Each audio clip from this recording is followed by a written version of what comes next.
Something cool about MTV back in like the 2010s was how they would just let anybody audition to be on their shows. I was just a normal teenager with a dream. I wanted to be on MTV. And so I would go to their reality casting website and just apply to like every show. And man, what an experience. Because they would put out these casting calls. I would respond to them with a couple paragraphs and a few pictures. If it was a good fit, we would do a Skype interview.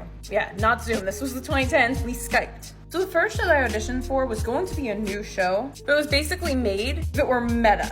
And I had been auditioning on the MTV website for a few months before I did this and heard back from them. When I did, it was the coolest thing. I couldn't believe it. I was hearing back from an actual MTV producer. She put me through the ringer. I had to film a bunch of videos, did so many different like audition interviews, and the show wound up not even getting picked up. At this time, the Jersey Shore was like the ruling king of all reality shows. And so it pretty much took over MTV. And a bunch of shows like that one that were just starting were put on the chopping block in favor of like the legacy shows. But I wouldn't give up so easily. Next, I became an extra on Made. Similarly, I had to actually audition for this. There were like 1,000 of us all in this auditorium. We had to be there and cheer as Pitbull, Adrian from the Cheetah Girls, and Twitch, RIP, all performed while they filmed this episode of Made, all about dancing. It was such a cool experience because I was finally cast on a show after months of auditions. And me, just some average person without an agent or anything, getting cast, I was stoked. And I kept auditioning. The next show that I came close to was a spin-off of The Hills, starring Kelly Catrone.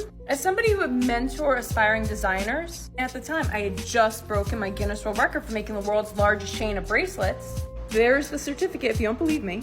So my pitch to the producers was, hey, I am a world record-breaking jewelry designer. How can I not get mentored by Kelly Catrone? I made it to the top 10, but they wound up moving forward with 2 other people. I don't know if the show actually got picked up or not. Let me know if you saw it, if it was any good. But one thing that I thought was really cool is Kelly actually signed and sent me her book. I'd never met in person or anything, but I had never heard of you like not getting a job after auditioning and the star of the show still sending you an autographed book. Like that was really cool. So after auditioning for shows and having some success, but not like great success, I thought, let me try to get some producers' attention.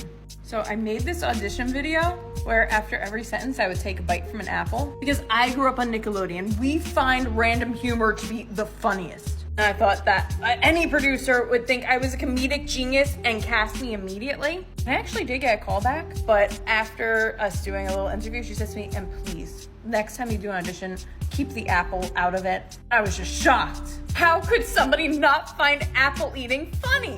But amazingly, I actually was cast on this show on MTV called Copycat, which was basically The Voice. A lot of similarities in the premise, but it was a blast. I got to go to Los Angeles. They gave me a yellow ticket and said, we're going to Hollywood. And I got to go and sing on stage and live that dream, which was the coolest thing. I left the apple home, and Jonathan Bennett, who played Aaron Samuels in Mean Girls, which is like the greatest movie of all time, hosted the show. And it was just a memory I will never ever forget. Even though I don't think a single person remembers this show. It's very short-lived, not well received. But hey, I got to live that dream. And after that, I auditioned for a few other shows. It featured my summertime selfie during one of their shows. I don't remember which show. But then MTV just started like playing the same couple shows over and over, and it's been like that for a while. There really aren't shows to audition for there anymore. It was so fun while it lasted.